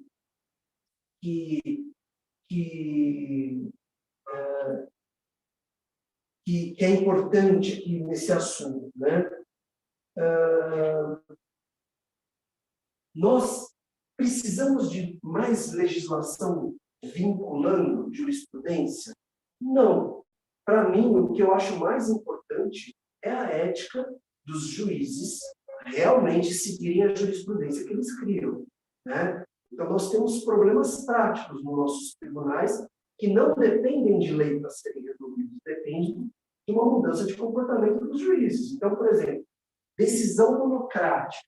Toda vez que você for pesquisar no STJ um assunto, provavelmente alguns assuntos você vai achar decisão da Corte Especial ou uma decisão da seção, que são as duas. O STJ são 6 turmas, 2 turmas de criminal, 2 turmas de privado e 2 turmas de público. Então, se você estiver pesquisando jurisprudência, sei lá, criminal, você vai achar decisões da Corte Especial e decisões da terceira seção, que é a seção criminal. E essas decisões feitas em sessão ou na Corte Especial, em tese, são decisões que vinculam os ministros, que vinculam os desembargadores, entendeu? Agora, quando você faz uma pesquisinha de decisões monocráticas, que a pesquisa de jurisprudência da STJ permite pesquisa de decisão monocrática. Você começa a fazer a pesquisa, você vê que tem decisão monocrática violando a própria jurisprudência do STJ. Aí você olha a fundamentação que o ministro usou. Você fica esperando, você fala, bom, o ministro é obrigado a seguir automaticamente a decisão da Corte Especial ou da seção? Não é obrigado. O ministro pode fazer o quê? Uma distinção, né? Ou ele pode entender por uma superação e levar a questão para o plenário, ou da turma, ou da Corte Especial, ou da sessão. Aí você lê a decisão dele na decisão monocrática, ele não explica por que ele não aplicou o próprio julgado do tribunal dele, entende? Então, quando as partes que são mais ligeiras, elas fazem essa pesquisa de decisão monocrática e vê que existem fendas na jurisprudência do STJ, que são fendas que se abrem sem motivar, o que fica na cara? O ministro, sei lá, bateu o olho naquele processo, o assessor dele bateu o olho naquele processo e falou, pô, vai ser muito injusto se eu aplicar a jurisprudência nesse caso, né? Mas eu não consigo encontrar uma distinção. Eu não consigo encontrar um argumento de distinção ou um argumento de superação. O que ele faz? Uma decisão monocrática não aplicando a jurisprudência da seção ou da Corte Especial e ele não justifica por que ele não aplicou.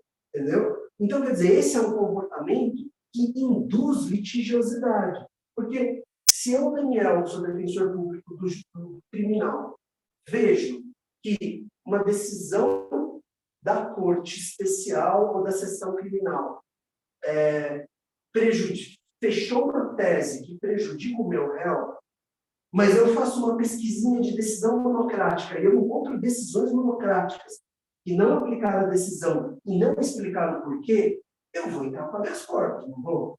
Vai cair na mão de um ministro que, na decisão monocrática, ele afasta a coisa. Então, veja que este comportamento de decisão monocrática induz recurso e associação originária, como o HC. Né? Então, primeira coisa, precisa ter uma ética mais séria na sua aplicação de respeito às decisões que o tribunal tomou. Tá? Uma outra questão que às vezes acontece em alguns tribunais, em algumas câmaras, é o seguinte: os desembargadores de uma câmara combinam o seguinte: olha, vocês sabem como funciona, né? Turma é formado por 3. Tá? O básico, vai. Turma formado por 3. O relator, o segundo juiz e o vogal, que é o terceiro juiz. O revisor é o segundo juiz. Né?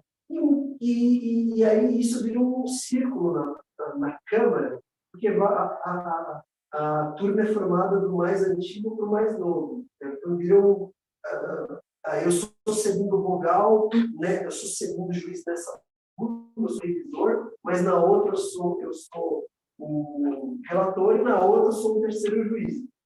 Então, isso está claro, né? Imagina o seguinte: tem Câmara que os desembargadores combinam. O que eu decidi, ninguém vota contra. O que você decidir, ninguém vota você decidir, ninguém vota contra. Aí você vai fazer pesquisa de jurisprudência na Câmara, você fala, meu, que estranho, o desembargador X, quando ele é o relator, ele vota tal coisa, no sentido X. Quando ele vota como segundo juiz, ele adere a uma tese oposta, que é do outro relator. E você não consegue entender a jurisprudência daquela Câmara. Deu para entender? Então, assim, isso existe nos nossos tribunais. Não são todos. Eu não sei quantos desembargadores fazem isso, eu não posso afirmar nem se é minoria, se é uma maioria, se é metade. Mas quem trabalha em tribunal bastante sabe que isso existe. Isso é uma forma que garante vaidosamente a total liberdade do desembargador, mas do ponto de vista da justiça do jurisdicionado, do ponto de vista de uma eficiência de prestação jurisdicional, é terrível, porque isso induz o quê? Recurso. Depois eles não podem reclamar que tem um monte de recurso. Porque você faz a pesquisa e dentro da mesma Câmara você encontra 2 ou 3 posições com o mesmo juiz mudando de ideia, ele vota de um relator e vota de outro como segundo juiz, quem que não vai recorrer? Porque a ética profissional do advogado, do defensor público e do promotor de justiça não é ser amiguinho, não. A ética dessas profissões é conseguir o melhor resultado atingível para os direitos e interesses que esses profissionais estão representando, certo? Então, se o tribunal não se entende, se os próprios juízes não se entendem, eu não vou ser amiguinho, eu vou entrar com recurso, porque vai cair na mão de alguém que dá razão, né? Então, precisa de uma ética, realmente. Eu acho que muitos dos problemas serão resolvidos não com alteração de lei, mas com um comportamento diferente, né, de alguns juízes. Né? E uma última questão. A vinculação, essa é uma questão que discute-se muito em doutrina, tá? E pode cair em prova. A vinculação é automática? Exemplo, vou dar um exemplo concreto. Já que estamos em época de eleição, o artigo 152.752, está gravando? Tá? O habeas corpus 752 do Supremo Tribunal Federal, que é o de 2018, que é o caso do Lula. Um habeas corpus que pedia para que a sentença não fosse executada provisoriamente, né? E aí, eu não me lembro quem é o relator, se eu não me engano, era o ministro Fachin, né? Eu sei que o relator levou a questão do plenário. A maioria do plenário votou pela constitucionalidade do presidente cumprir antecipadamente a pena, né? E aí, o que aconteceu? Logo depois que saiu uma decisão do pleno, teve uma enxurrada de artigos na internet de vários processualistas civis, não penais, mas vários processualistas civis, dizendo o seguinte, falando, olha, o plenário do Supremo decidiu que não viola a presunção de inocência o cumprimento da pena a partir do 2º grau de jurisdição. Como a decisão foi do plenário, segundo o artigo 927, do 5º, né, essa decisão ela é vinculante para o Brasil inteiro. Um monte de processualistas civil falou isso. E defenderam que era uma vinculação automática. Né? Aí, teve um artigo do professor Yarcho, do professor Flávio Yarcho, da USP, que ele, numa nota de rodapé, ele comenta, caso do presidente Lula, o habeas corpus, ele fala, olha, as pessoas diziam que vinculou a tese e tal, mas assim, a gente tem que devagar com isso, porque a decisão é do plenário, mas a decisão foi tomada no habeas corpus. O habeas corpus, nós sabemos, é um processo de pouca discussão, é um processo em que você tem um direito líquido e certo. Né? Aliás, o MS, com a técnica do direito líquido e certo, nasce a partir do habeas corpus da República Velha. Então, assim, é um processo que não tem espaço para contraditório constitucional amplo, com várias pessoas participando. É o paciente, sendo protegido pelo impetrante, que argumenta, né? E os juízes decidem, não tem nenhum contraditório na impetração em si, não tem nenhum contraditório da acusação. Teve lá sustentação oral, e aí a acusação fez um contraditório pelo Procurador-Geral da República, né? Mas, em geral, não tem nenhum contraditório.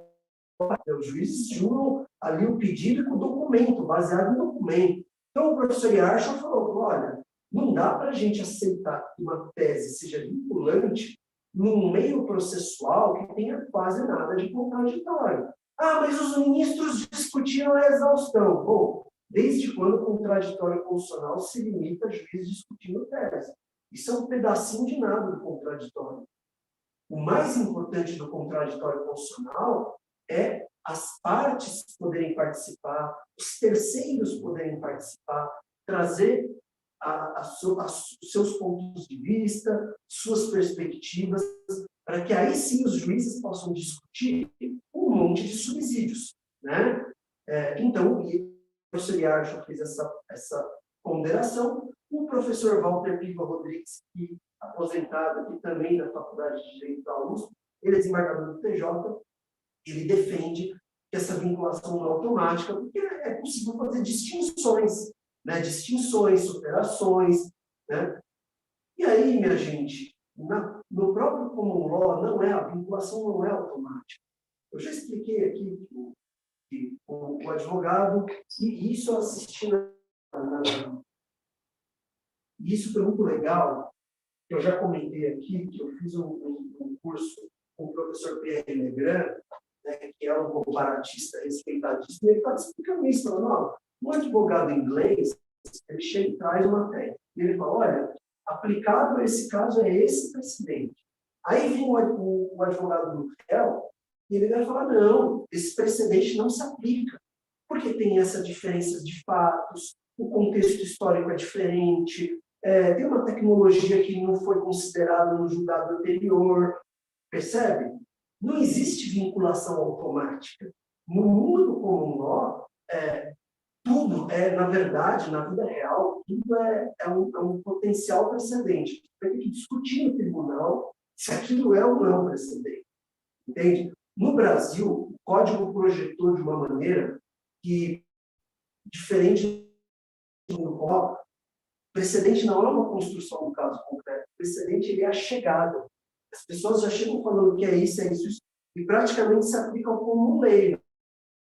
No common law, a discussão é muito mais profunda. Os caras, em questão contratual, eles discutem palavras da cláusula contratual. Eu não estou brincando, isso é verdade. Eles discutem palavras. Se encaixa ou não encaixa. Aí você vai falar para mim assim, mas e aí, meu, Daniel, da onde vem essa segurança jurídica se os precedentes lá são discutidos no calor dos julgados?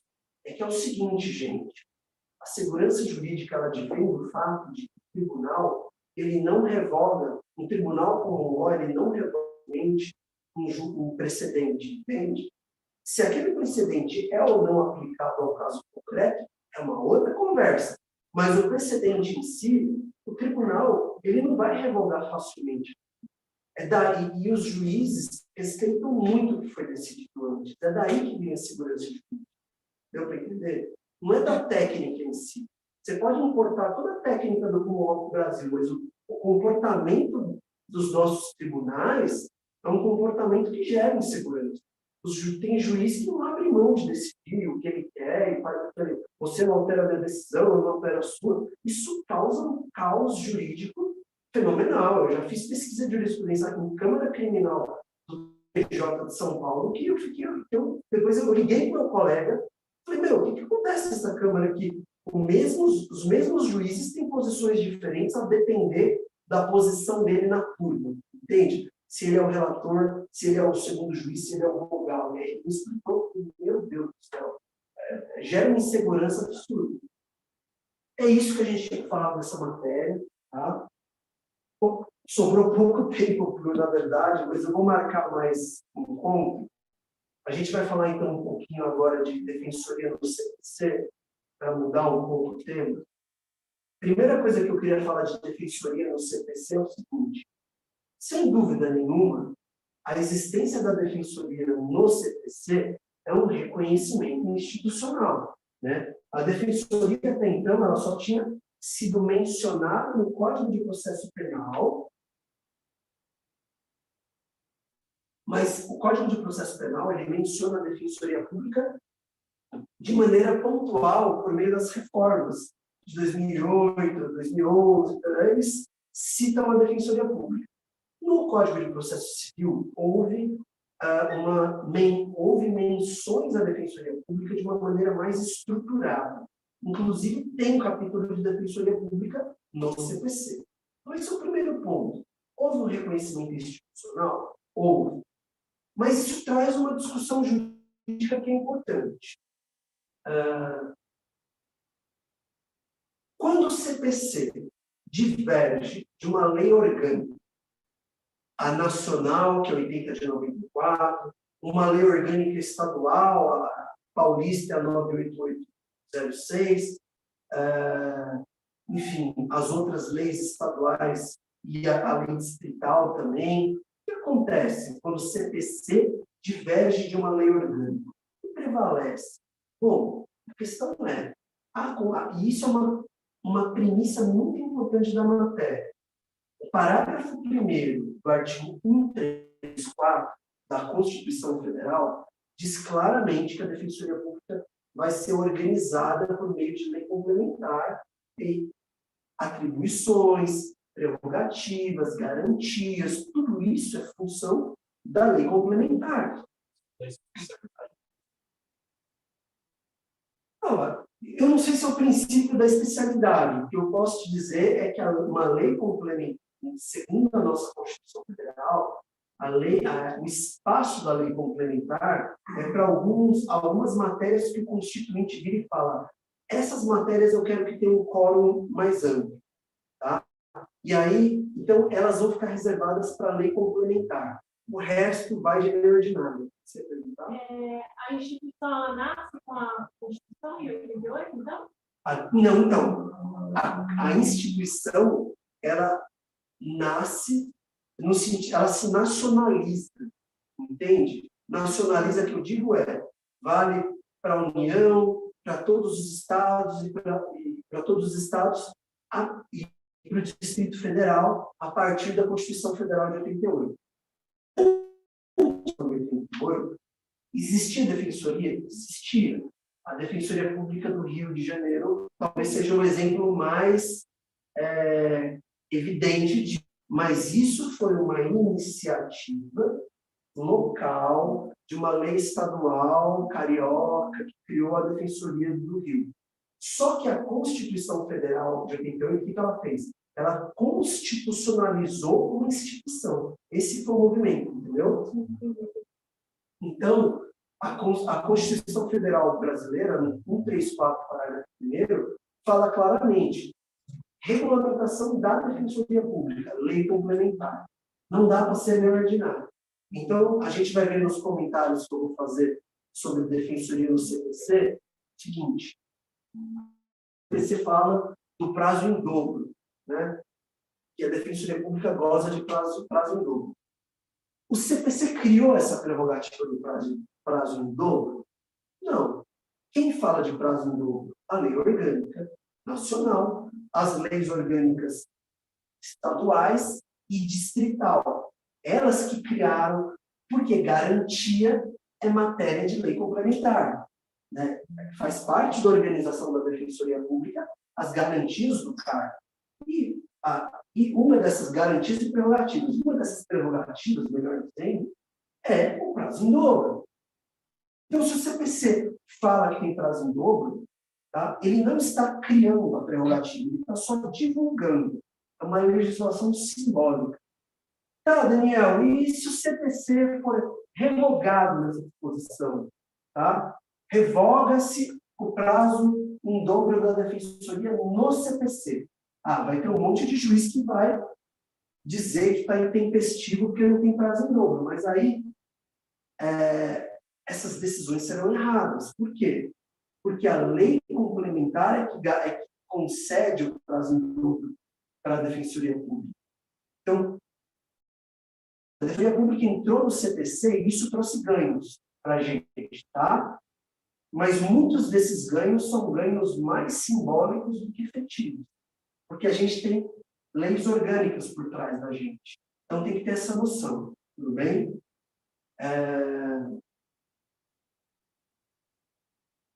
De qualquer forma, é possível também que uma lei ordinária crie uma disposição a favor da defensoria, só que a hora que for revogado, está revogado, porque não tem na lei orgânica, entendeu? Então, é isso que tem que estar por trás aqui da matéria. O primeiro dispositivo que eu queria comentar de passagem é o artigo 3º, parágrafo 3º. Vocês já tiveram aula aqui de garantias constitucionais, né, do processo, então eu não vou gastar tempo com isso. Mas esse artigo 3º do CPC, ele, na verdade, reflete o que a doutrina tem chamado de justiça multiforme. Porque o artigo 3º, vocês vão ver, o caput fala do acesso à justiça, que é uma repetição do inciso 35 do artigo 5º, depois fala da arbitragem, depois fala da conciliação e mediação. Então, é um código virando e falando, olha, os conflitos serão debelados, resolvidos, de acordo com esses meios processuais que se mostrem mais adequados para o conflito. Então, e aí vem o parágrafo 3º do artigo 3º, é isso mesmo, o parágrafo 3º do artigo 3º, que diz o seguinte,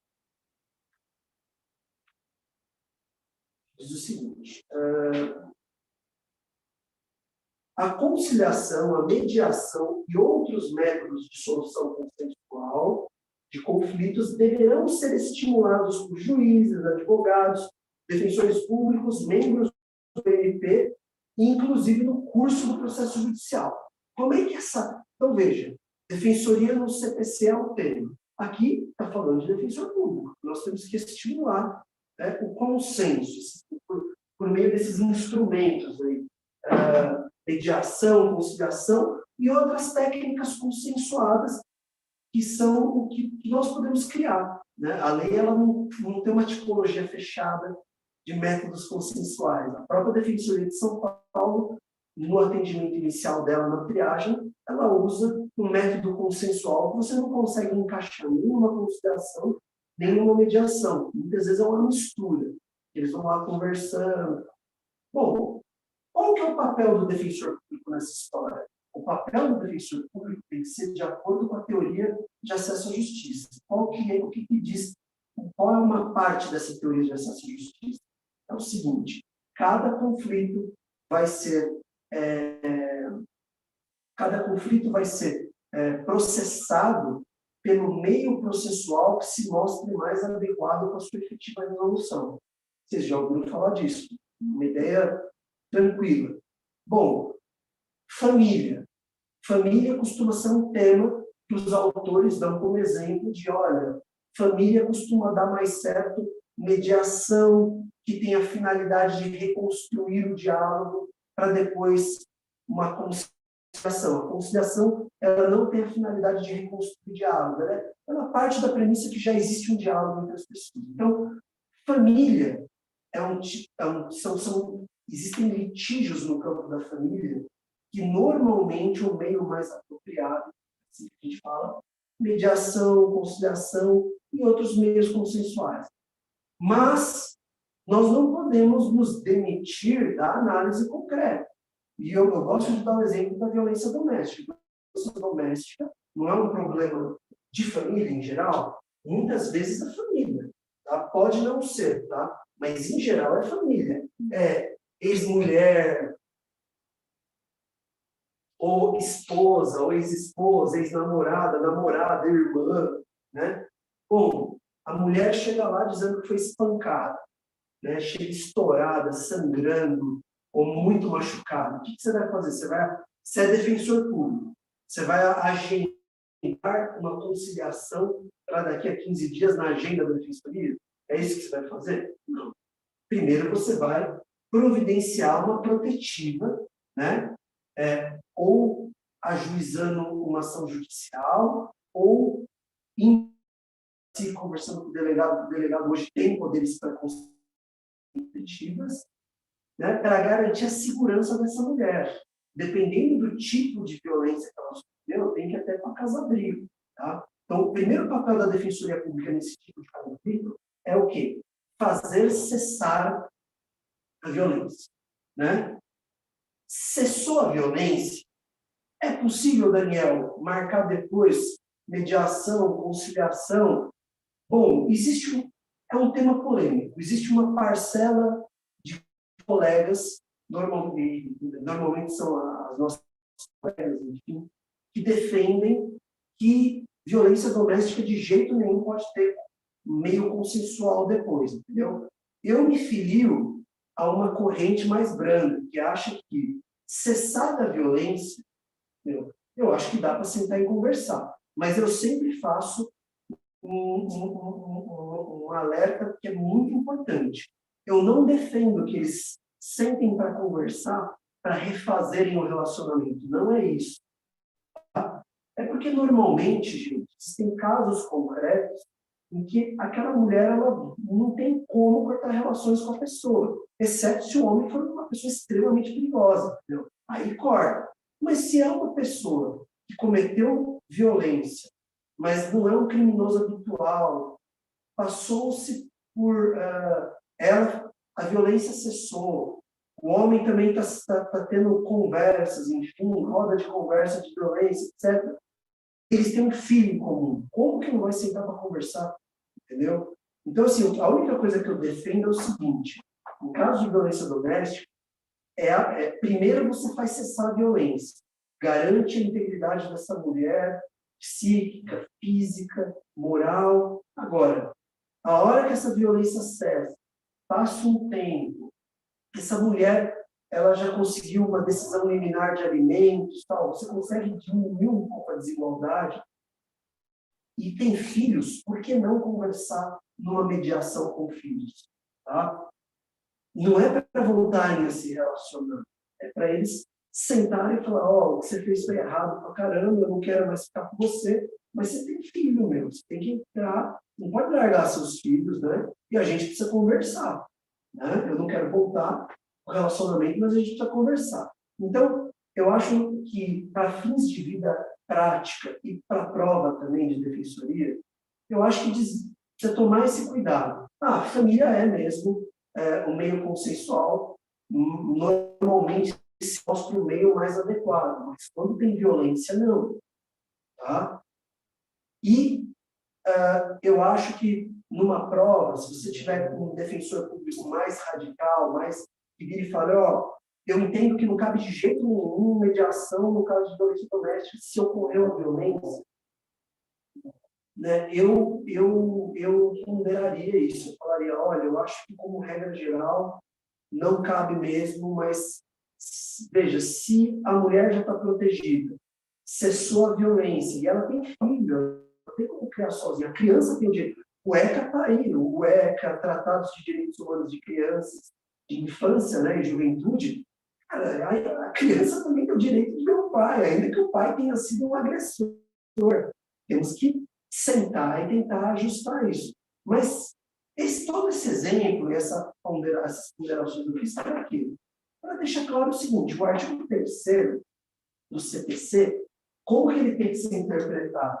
Aquele comando da lei que fala assim: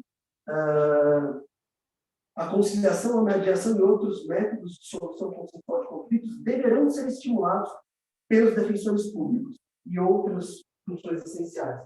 Este deverá, isso é muito importante vocês não esquecerem, esse deverá, ele está condicionado. Ele está condicionado ao meio processual ser adequado. Tá? Então, se você está numa violência doméstica, esse deverá não é deverá. Está condicionado. Você fala: não, tem uma situação de violência aqui, uma pessoa em perigo, uma desigualdade muito grande no relacionamento, que um é o agressor e o outro é a vítima. Não dá para ter meio consensual.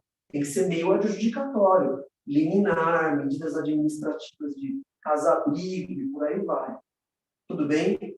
Então, você veja que a interpretação do código, da defensoria no código, tem que dialogar com as atribuições da defensoria com a teoria de acesso à justiça. Né? O último artigo que dá para a gente comentar aqui é o artigo 11. É o artigo 11 da CPC. Esse artigo é um artigo simbólico, na verdade. Vocês vão entender por quê. Assim, todos os julgamentos dos órgãos do Poder Judiciário serão públicos e fundamentadas todas as decisões sob pena de nulidade. Isso aqui é o artigo 93, inciso 9 da Constituição. É simbólico. Tá? Se você for pegar a violação desse dispositivo, você não pode entrar por recurso especial. É recurso extraordinário, porque esse dispositivo é simbólico. Parágrafo único. Nos casos de segredo de justiça, pode ser autorizada a presença somente das partes, de seus advogados, de defensores públicos e do MP, de membros do Ministério Público. Veja, de novo, a gente está sendo citado no dispositivo do Código. Então, 2 cuidados que eu tomaria. Primeiro,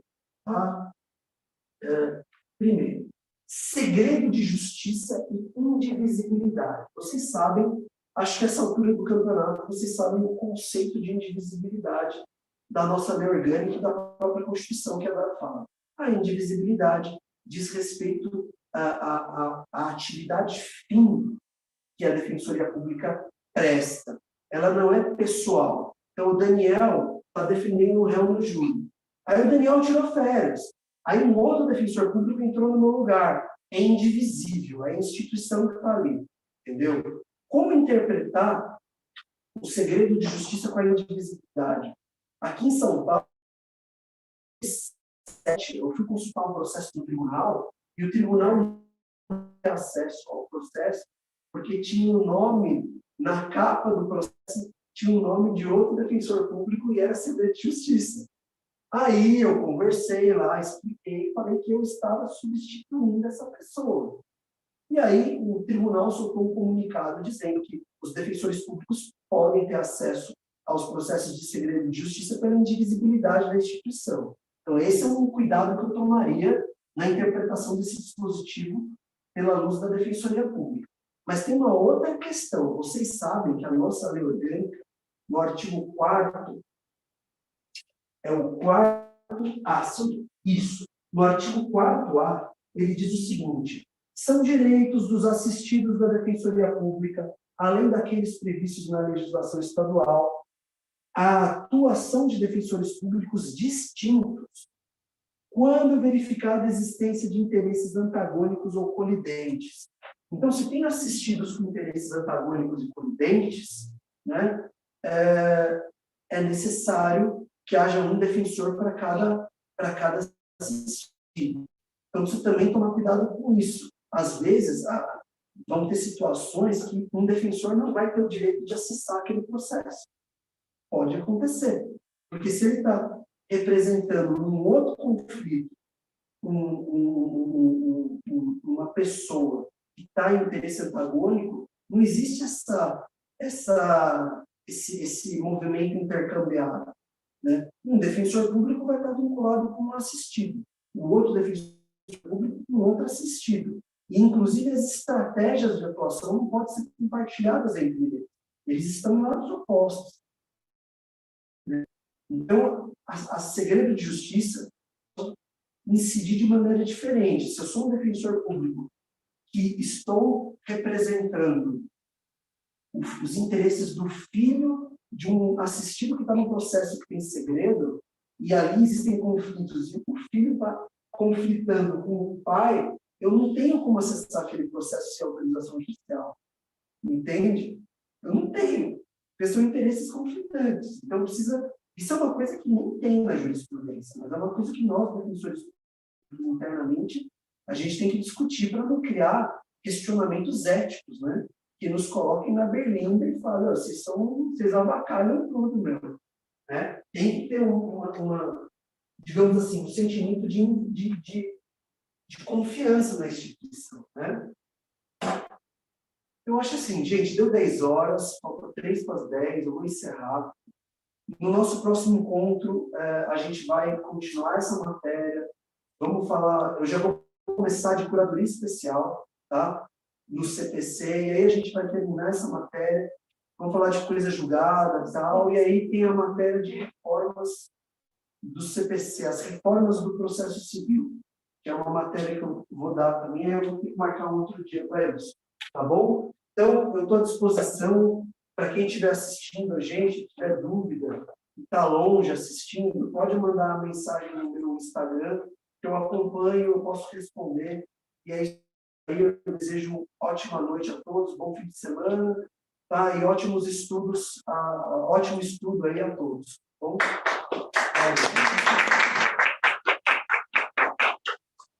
Professor, sem perguntas aqui, então já vou